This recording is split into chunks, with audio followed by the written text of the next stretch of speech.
31મી મે world નો tobacco day એ અંતર્ગત આજે વ્યસન મુક્તિ ચિત્ર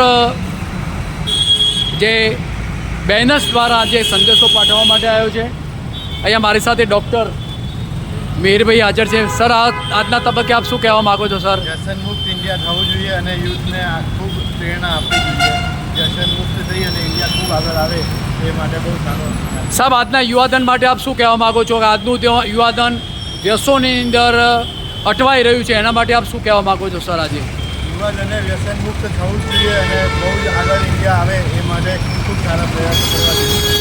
સર, આજે તમે પરિવારને શું કહેવા માગો છો કે આપનું પરિવાર વ્યસનમાં જપડાઈ ન જાય, એના માટે આપ શું કહેવા માગો છો? આપ શું કહેવા માગો છો સાહેબ પરિવારને? આપની વ્યસન મુક્તિ માટે ઘણા બધા પ્રયત્નો થઈ રહેલા છે।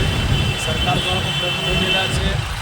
યુવાધનને સમજી વિચારી અને જે તમાકુ હોય કે કોઈ પણ પ્રકારના વ્યસન હોય એના ઉપર તો ઓલરેડી ડેન્જરસ વસ્તુ લખેલી છે, જોખમ ભાઈ શરીરનું લખેલું છે, કેન્સરનું પણ લખેલું છે। તો આ બધી વસ્તુનું ધ્યાન રાખી અને લોકો એને અનુસરવું જોઈએ, વ્યસન મુક્ત થવું જોઈએ તો મારો સંદેશ છે। સર, સરસ મજાની વાત કરી કે પરિવારે બાળકોનું ખૂબ જ ધ્યાન રાખવું જોઈએ અને આ વસ્તુથી નજીક ન આવે એનું પણ પરિવારે ખૂબ જ કાળજી રાખવી જોઈએ, એવી સરે વાત કરી હતી।